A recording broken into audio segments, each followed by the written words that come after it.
Creo que uno de mis objetivos más importantes de estar acá ahora es que quizás también podamos abrir el tema de la conversación acerca de el buen morir o de la muerte, digamos, desde una perspectiva humana. Yo creo que eso es sobre todo. Yo también hago bioética y la conversación acerca del buen morir en bioética tiene matices completamente distintos a lo que vamos a hacer ahora, ¿ya? No nos vamos a meter en los temas éticos, legales, que son de por sí y son muy interesantes, y por supuesto que también uno debería entrar en eso, sobre todo en Chile ahora, como con las leyes que estamos teniendo, con la discusión constitucional, que tampoco podemos como sacarla del lado, pero quisiera que ahora nos pudiéramos centrar sobre todo en esta parte que tal vez mucho menos hablada, conversada, de alguna manera en nuestra sociedad también es un poco tabú.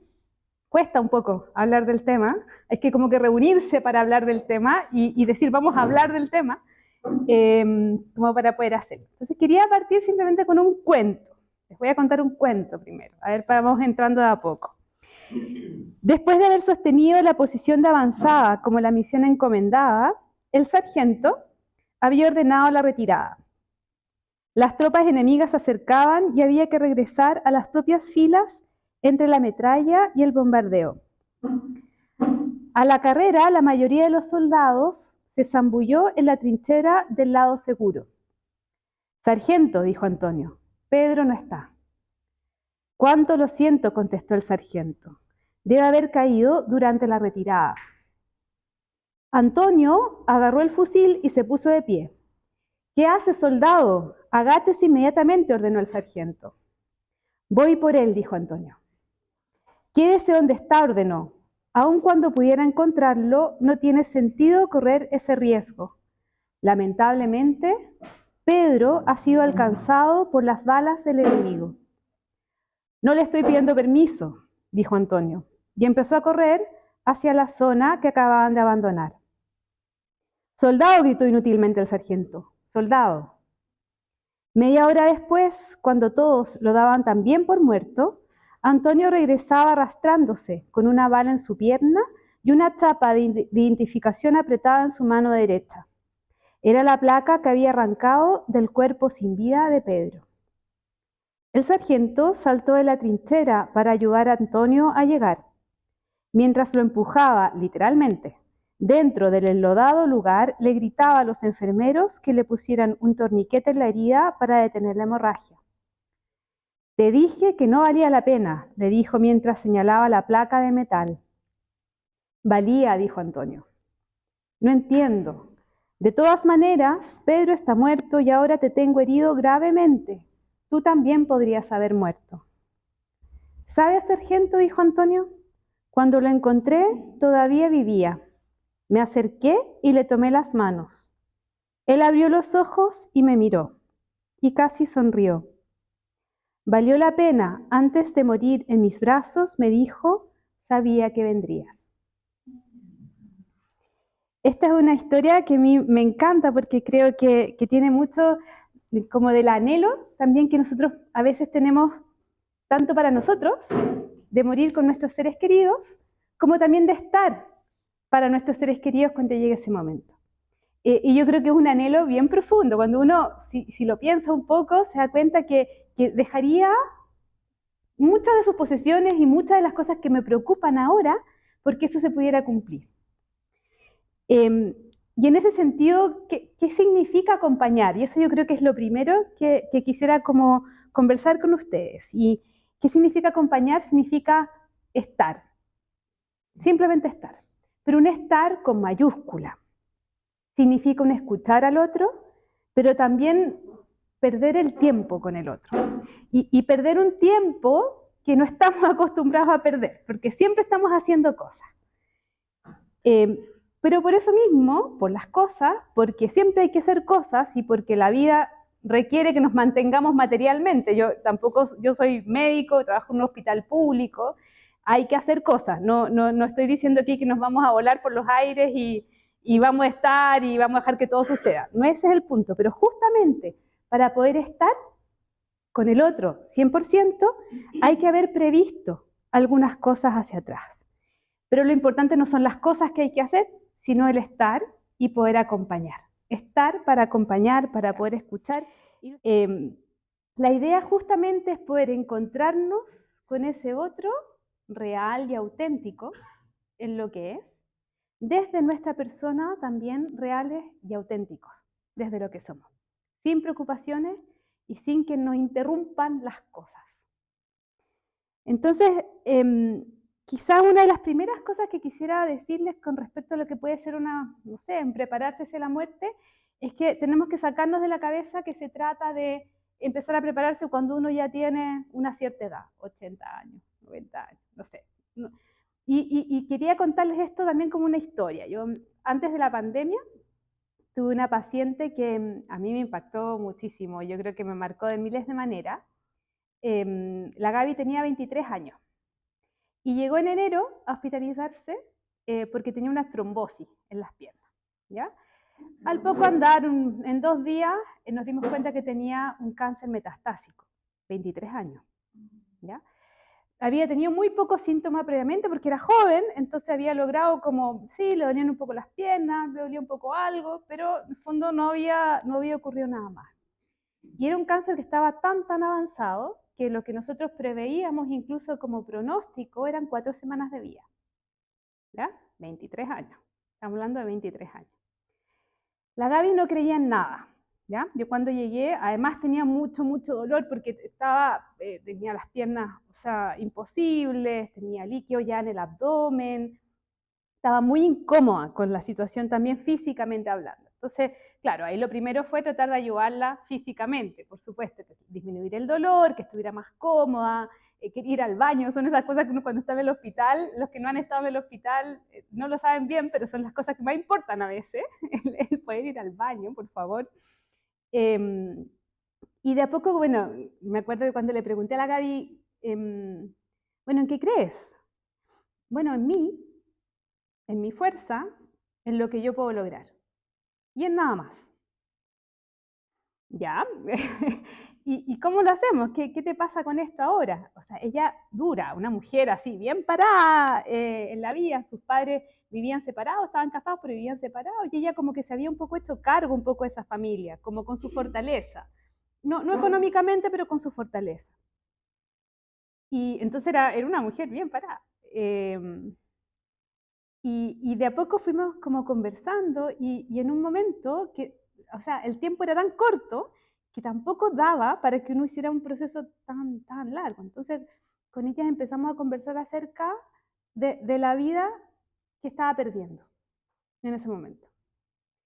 Hicimos una línea de tiempo y le dije, bueno, ¿cómo va esto? ¿Dónde está tu muerte? Estaba muy cerquita y ella lo sabía y ella quería saber todo además. O sea, no era alguien que dijera, no, díganle mejor a alguien más, su mamá que estaba ahí. No, ella quería saber todo.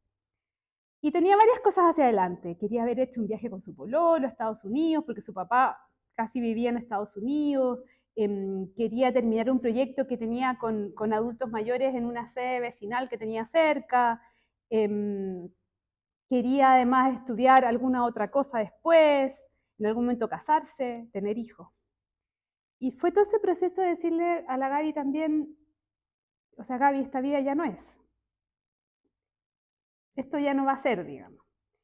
Y junto con ello era decirle, pero ¿qué vida así puede ser?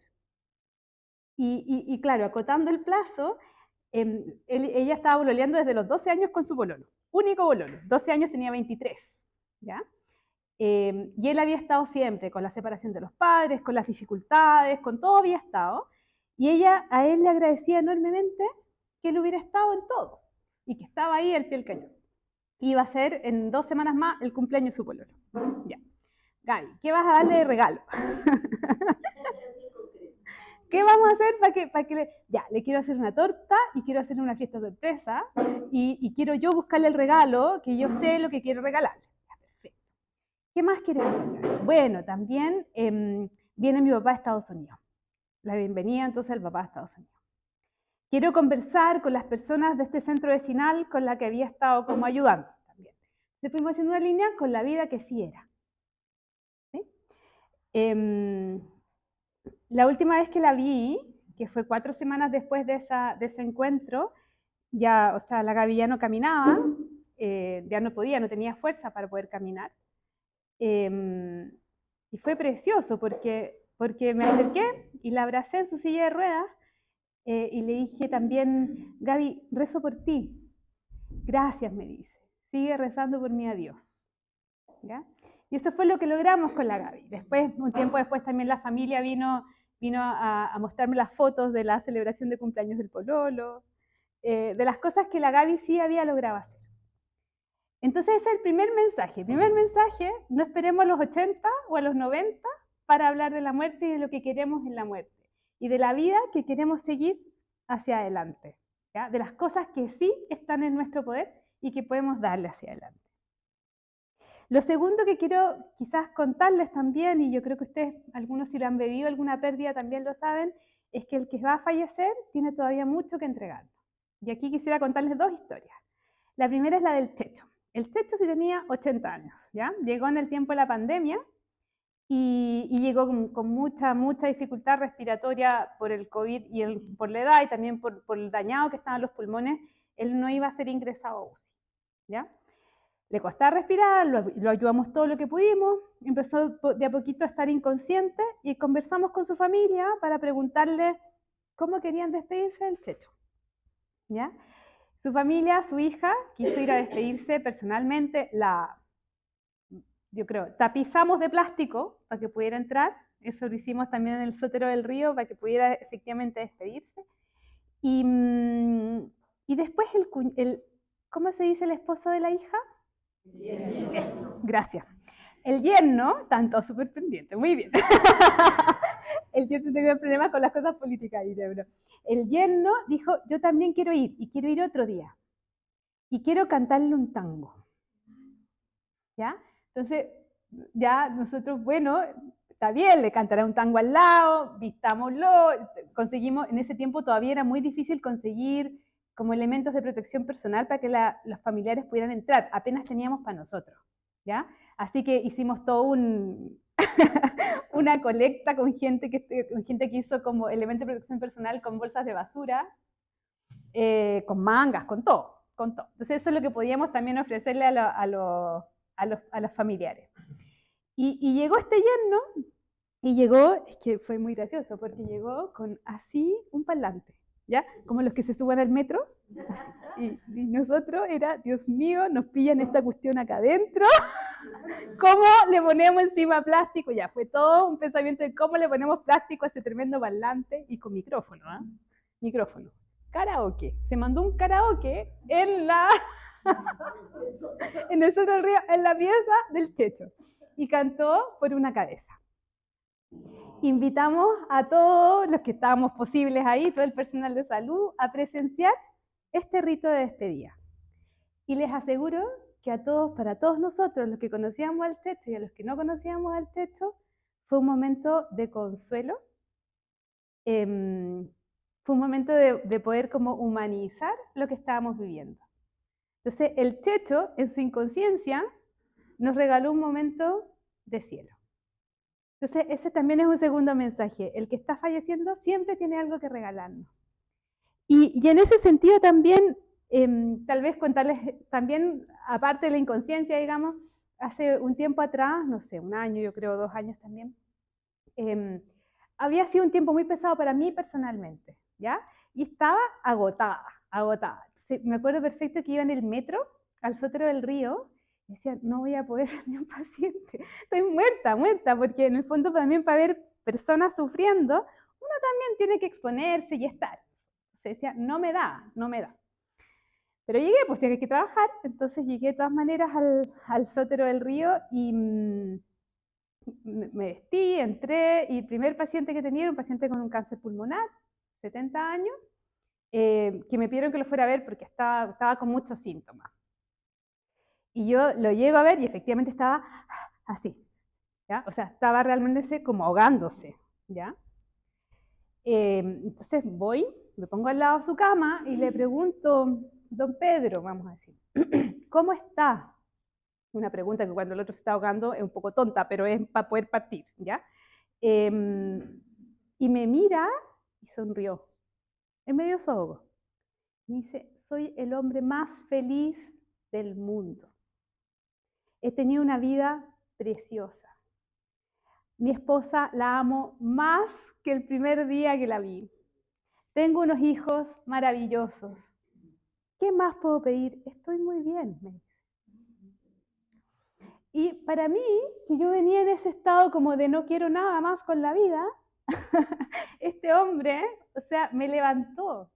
Él en su cama, ahogándose, con días de vida por delante, me levantó. A mí, digamos, con ni un problema de salud, con nada.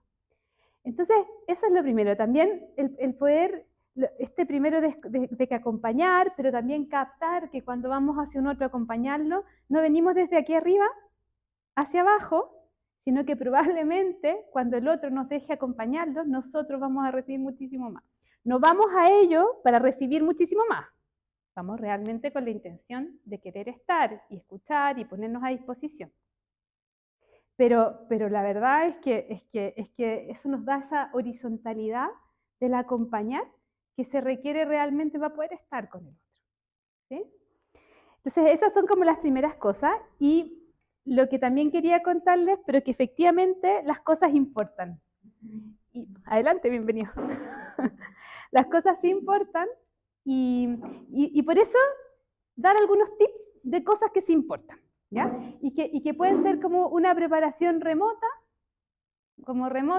a cómo ayudar a cómo es la muerte. Las primeras cosas que sí importan son las cosas sociales.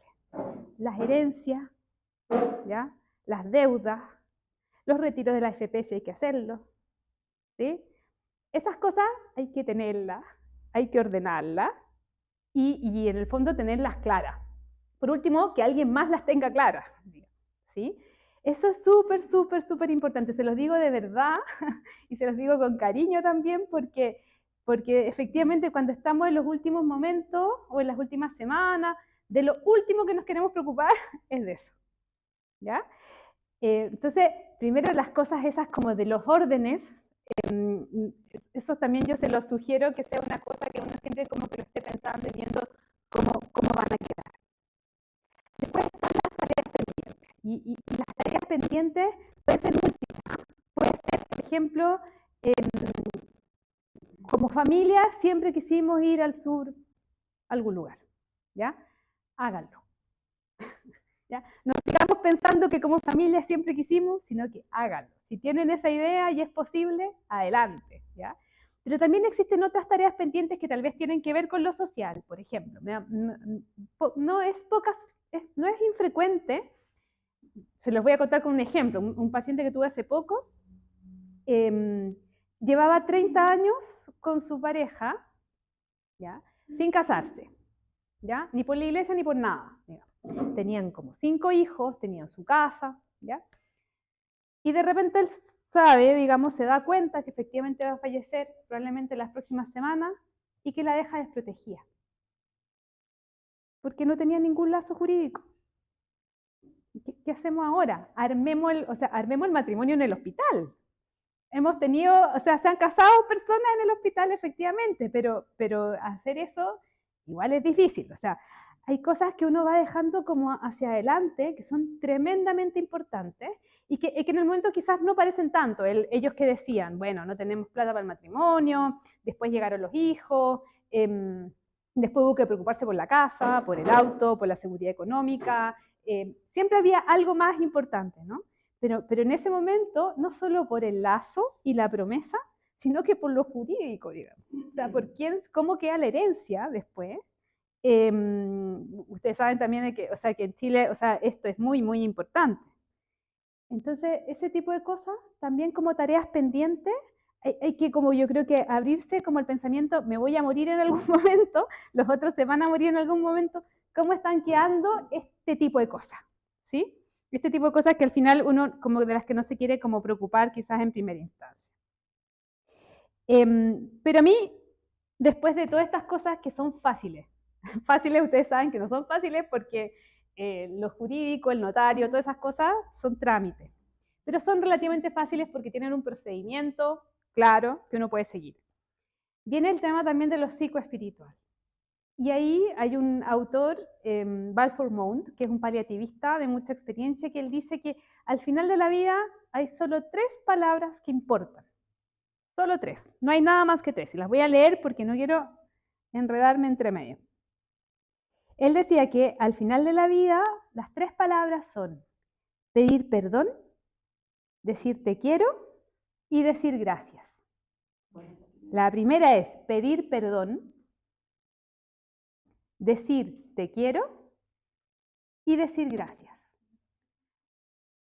No hay nada más importante al final de la vida que eso.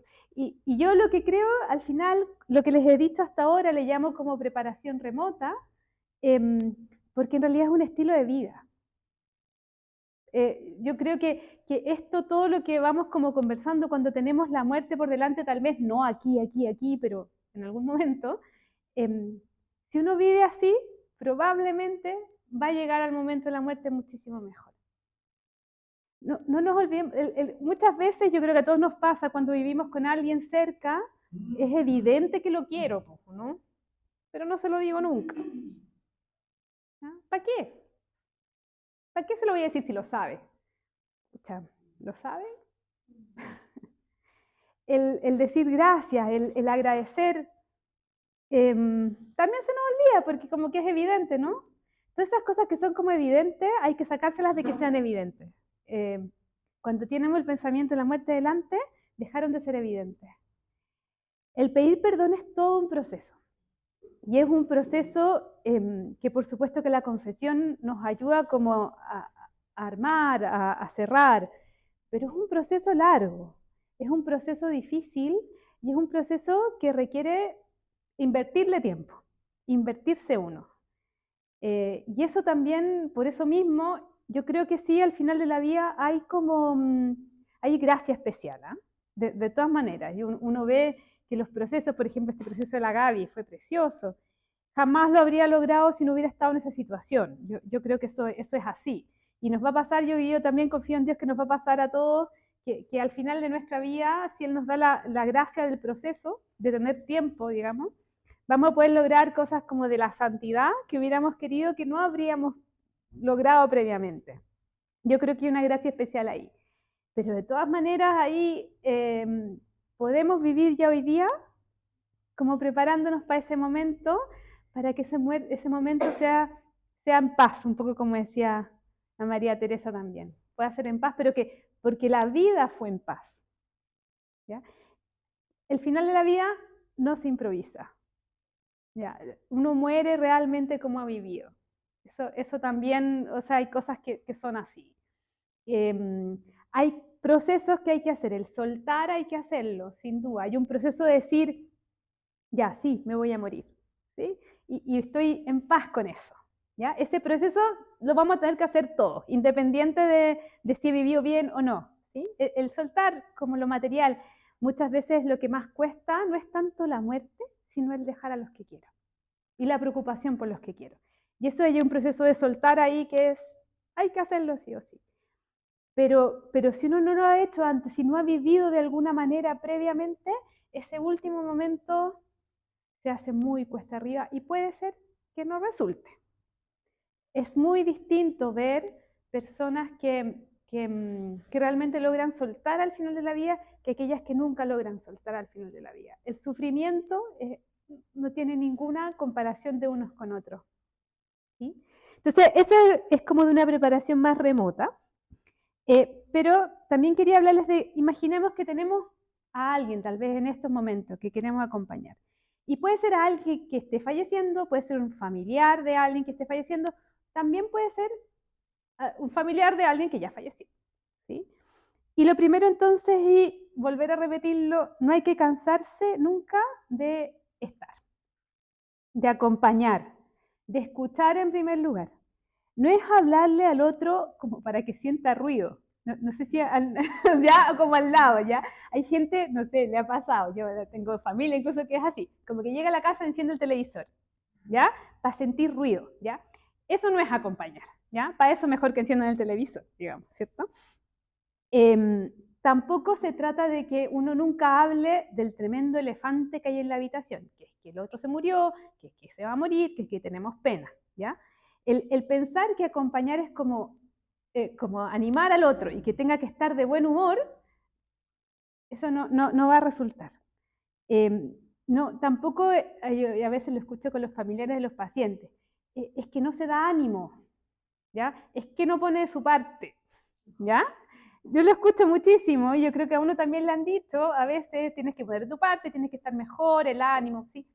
No, o sea, esto es un proceso, y es un proceso que puede durar 2 años sin ser patológico, digamos, sin ser una enfermedad. Entonces, si uno va a querer acompañar, va a tener que meterse en eso, digamos, a escuchar la pena, digamos, a escuchar del otro. Entonces, y ahora, el escuchar y el estar junto al otro no quiere decir que le voy a aceptar lo que se le ocurra, ¿ya? Yo ahí también tuve un paciente muy simpático, pero era, no sé, 45 años, un hombre de 45 años, deportista, y tuvo un cáncer a la cara, súper doloroso, súper difícil, además él era muy así, buen mozo, entonces un cáncer a la cara terrible. Y él estaba casado, tenía 2 hijos, si no me equivoco. 5 años antes de que le pasara esto, como que se confundió en su matrimonio. Entonces le dijo a su señora, que una preciosidad, la mujer era maravillosa, le dijo, mira, estoy medio confuso, me voy a Brasil. ¿Ya? 2 años se fue a Brasil. ¿Ya? Como vivir su confusión, ¿ya? A vivir su confusión del matrimonio, ¿ya? 2 años. 2 años en Brasil, ¿ya? Sí, tal cual como lo escuchan, 2 años en Brasil. Volvió a Chile y volvió a la casa de su señora. No se separaron nunca, no estaban separados. Él estaba confuso solo, ¿ya? Confundido, súper confundido. Llegó a la casa y le dijo, mira, todavía no estoy preparado para salir de la confusión del matrimonio, pero ¿puedo vivir acá? ¿Ya? O sea, él siguió confuso todo ese tiempo y vivían en la misma casa. Espero yo, eso ya no lo pregunté, yo espero que compartían los gastos, pero no lo pregunté porque no me quise meter en eso. Pero no vivían como marido y mujer, él vivía como un amigo en la casa de su señora. ¿Ya? Y le pasa esto, empieza el peregrinaje, médico, cirugía, quimioterapia, ella al lado, ¿ya? Ya, por supuesto acompañándolo. Y él, como era como deportista, era como bien independiente, no quería ni siquiera analgésicos, porque no quería hacerse dependiente de los analgésicos, pero gritaba de dolor, ¿ya? Chillaba de dolor, pero no quería nada de analgésicos para no hacerse dependiente. Entonces era un calvario, esa cuestión era un infierno, ¿ya? Y ella al lado, en la noche escuchaba gritar de dolor, y llegaba y le quería dar analgésico, y él le decía que no quería analgésico, ya, era así la situación, era horrible, horrible. Y en un momento hospitalizado, tratamos de darle analgésicos, algo aceptó, y después en un momento, con dolor descontrolado, completamente descontrolado, le dice a la señora, hijita, ya, lléveme a la casa. Lléveme a la casa así como estoy. No quiero analgésico, pero lléveme a la casa, ¿ya? Yo la quiero, ya no estoy confuso. Yo ya, oh, Dios, ¿ya? Así, no, la confusión, porque ya era el momento, la gracia. Entonces, pero significaba llevarlo a la casa chillando dolor de nuevo, ¿ya? Solo porque él lo quería, ¿ya? Yo ya teníamos confianza, entonces le digo, oye, ¿sabes qué? Yo te estás muriendo, ¿ya? Te quedan semanas de vida, pero eso no te da permiso para ser un desgraciado. O sea, nada nos da permiso para ser un desgraciado con el otro, tampoco que me esté muriendo ni que esté chillando de dolor, digamos. O sea, mira lo que le hiciste a tu señora, lo que corresponde que le pidas perdón, ¿no? No que, o sea, que estemos en esta situación, digamos, ¿ya? Entonces, también, por supuesto, es acompañar, es escuchar, es seguir al otro en lo que el otro está, pero eso no quiere decir que haya que traspasar ciertos límites que tienen que ver con el daño hacia el otro y con el daño hacia uno, ¿ya? Uno no se pierde en el acompañamiento del otro, no pierdo mi identidad en el acompañar al otro. Acompañar significa que le está pasando a él y no me está pasando a mí, ¿sí? Aunque me duela como caballo, porque es alguien a quien quiero, ¿sí? Pero en ningún caso le da permiso al otro para ser un desgraciado, ¿ya? Eso es importante, es súper importante, esté pasando lo que esté pasando, y por eso es importante que uno capte lo que es acompañar, que tiene su distancia, que tiene su cercanía, pero que no es la misma experiencia, y eso también como importante. Aceptó un par de analgésicos en tu caso, se fue igual a la casa, igual relativamente feliz el hombre, pero no fue nada fácil. Y con esto quizás como llegar simplemente no sé, estamos bien todavía de tiempo. Entonces, ¿qué estoy diciendo con esto? Estoy diciendo también que tanto en el proceso como del morir, digamos, cuando uno ya como que se apronta a ello, puede ser un año antes, meses antes, tanto para el paciente, para la persona que va a fallecer, como para la familia, como para los que rodeamos, se vive un proceso de duelo. ¿Ah? Y el duelo, al final, es vivir la pérdida, vivirla profundo, vivirla de principio a fin. Y esa pérdida, a veces, bueno, puede ser alguien que fallece, pero la pérdida del trabajo es un duelo, la pérdida de las capacidades físicas es un duelo, la salida de los hijos de la casa es un duelo. Si lo pensamos así, todo, o sea, vivimos perdiendo cosas, digamos, ¿ya? No solo las llaves, sino que vivimos perdiendo de miles de maneras. Y en ese sentido, hacemos ese proceso constantemente. Y para superar un poco quizás la pérdida hay que captar que hay proceso también y que necesitamos vivir un proceso de duelo, nosotros, la familia y la persona que está falleciendo también. Hay algunas etapas del duelo que se han descrito desde los años 50. Elisabeth Kübler-Ross, que fue una psiquiatra suiza, fue como la primera, yo creo que como que trató como de decir, miren, estas son las etapas. Las etapas del duelo no son necesariamente 1, 2, 3, 4, sino que parten por un lado, se saltan a un lado, vuelven hacia el otro, ¿ya?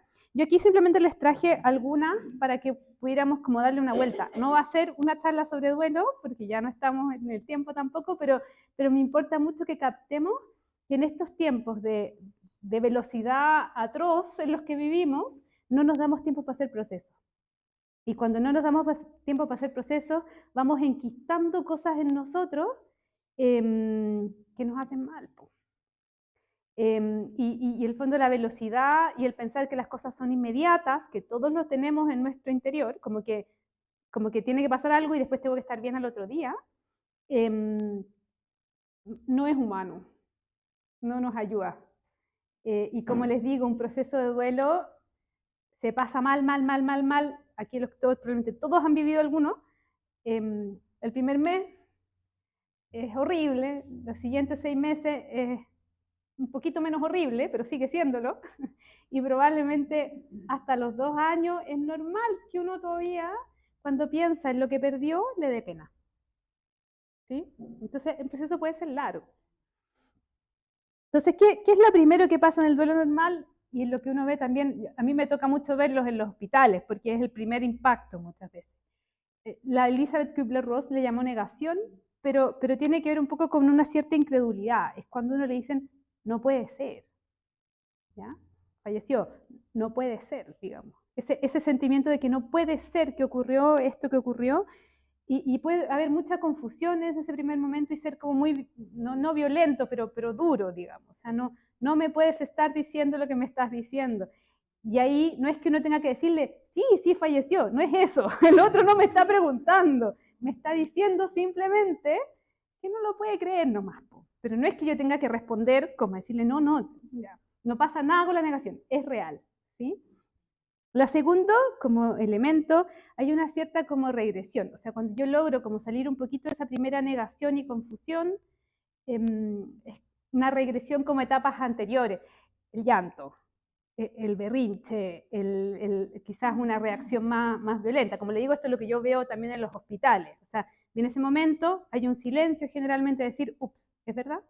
Y después de eso viene el llanto, eso es más o menos lo que ocurre, y un llanto que a veces puede ser también no es un llanto tranquilo, ¿ya? No, es el llanto, es el primer llanto. Muchas veces después puede haber como enojo, furia. Furia, yo con los hospitales lo que veo es, ustedes hicieron algo mal, ¿ya? Pero también puede ser, por ejemplo, en un accidente automovilístico, furia con el conductor del otro auto, ¿sí? Furia con el muerto a veces. ¿Cómo me dejaste? O sea, ¿por qué hiciste esto? ¿Ya? Ahí también aparecen un poco las cosas como del haber arreglado previamente, cuando uno, por ejemplo, en una pareja no manejaba el dinero y era el otro lo que lo hacía, además le cae encima eh, todo lo que el otro hacía. O sea, además de vivirse esto, me tengo que empezar a pagar las cuentas, tengo que saber cuánta plata hay en el banco. Por eso, ojalá darle una vuelta a eso antes. Después, muchas veces también hay culpa.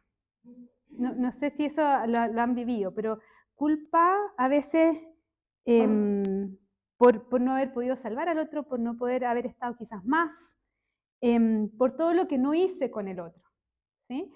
Esa culpa puede ser real en el sentido de que quizás sí podría haber estado más, pero a veces no, y simplemente la sentimos porque quisiéramos haber estado más. ¿Ya? También es normal. ¿Sí? Todos estos mecanismos que tenemos como psicológicamente previamente son al final la forma que tenemos de defendernos de quizá el peor momento de todos, que es la desolación, que es cuando uno dice, ya no está. ¿Sí? Que es el momento como del desasosiego. Hay incluso, tal vez les ha pasado, le llamamos pseudoalucinaciones, ¿ya? No son nada patológico, es cuando uno siente que el otro todavía está al lado, ¿sí? O como que lo vio pasar en la calle, o incluso cuando uno echa mucho de menos a alguien, por ejemplo, si tiene algún hijo que se fue al extranjero, no sé, al principio puede que uno todavía sienta que va a llegar, por ejemplo, ¿ya? Esas son pseudoalucinaciones, son completamente normales, es normal que nos ocurra, es simplemente la sensación de echar en falta al otro, ¿ya? Y son como más dolorosas porque uno ya pasó por la negación, la culpa y la furia y ya sabe que el otro no está. Entonces vuelve a doler, ¿ya? Y vuelve a doler un montón. Entonces esa etapa como de la desolación, que es lágrima, lágrima, llanto, llanto, que uno quisiera quizás saltarse, es el que no hay que saltarse. Hay que pasar por el medio. Sí. Y no hay nadie más que pueda hacerlo por nosotros. Nadie más puede hacerlo por nosotros. Y si estamos acompañando a alguien, y por eso les cuento esto del duelo, porque si queremos acompañar a alguien, va a haber que acompañarlo a través de la negación, de la culpa, de la furia, de la desolación. Va a haber que hacerlo, y va a haber que estar ahí al lado sin decirle deja de llorar. o sea, porque hay que validar. Entonces, por eso también, si es que uno realmente quiere acompañar, tiene que estar dispuesto, o más que dispuesto, yo creo que muchos de nosotros cuando queremos a alguien estamos dispuestos, pero tengo que poder lidiar con el sufrimiento del otro, sin querer ponerle, sin querer taparlo, ¿sí? Sí, o sea, por supuesto el otro no puede estar quizás llorando todo el día y lo voy a sacar a tomar un helado un rato, pero validando que esté triste. ¿Sí? Eso es lo que más como quizás me importa. Y después de llorarse todo lo que hay que llorarse, llega un momento, gracias a Dios, porque esto se va acabando y tiene proceso, que podría ser como de la fecundidad, digamos, en que uno empieza a decir, por un lado, hay acciones que podemos dedicarle al otro, y eso yo lo encuentro muy bonito, que a veces son pequeños ritos, no sé, quizás plantar un árbol, o sí, sembrar alguna semilla, terminar alguna obra del otro. Puede ser también como esa dedicación. La María Teresa me contaba aquí que el arquitecto que construyó, digamos, no pudo verla terminada. Quizás bonito pensar que de alguna manera esto también es una acción dedicada, ¿no? Enorme y preciosa, y quizás para ese hijo también verla terminada es algo como parte de esta fecundidad que uno hace como en honor al otro, ¿sí? Y también puede haber como acciones inspiradas. No sé, yo pienso que todas las personas que nosotros lloramos, siempre las personas que nos han hecho ser quienes somos en el fondo. Y que nos regalan cosas que tal vez de nosotros mismos no habrían salido espontáneas. Estoy pensando, no sé, si yo tengo un carácter un poco más fuerte, a veces puede ocurrir que en honor al otro, como una acción inspirada, pueda suavizarlo, por ejemplo, con algún hijo o con alguien que el otro quería, por ejemplo. Eso puede ser una acción inspirada y es parte de la fecundidad del proceso de duelo. Y por último, la última como quizás como etapa es la etapa de la aceptación, en que lo que ocurre es que el recuerdo del otro ya no produce ese dolor agudo, como que uno lo están partiendo en dos, digamos, ¿sí? Sino que por un lado soy capaz de decir, este soy yo y sigo aquí con vida, o sigo aquí, digamos, si es que no es una pérdida de muerte, y el otro es el otro, ¿sí? Y fue maravilloso, digamos. O sea, lo que vivimos juntos fue precioso. Pero somos distintos también. Pero a la vez, eso otro, que el otro me dio, digamos, lo interiorizo en mí. Se vuelve parte de mí. De alguna manera, eso que era una pérdida, ¿sí? Que estaba fuera de mí y que lloro, se vuelve mío, lo interiorizo, se hace parte, porque con el proceso del duelo y con el proceso un poco de vivir como esta pérdida, no estamos renunciando ni al amor, ni queremos olvidar, sino que finalmente queremos vivir con el otro para siempre.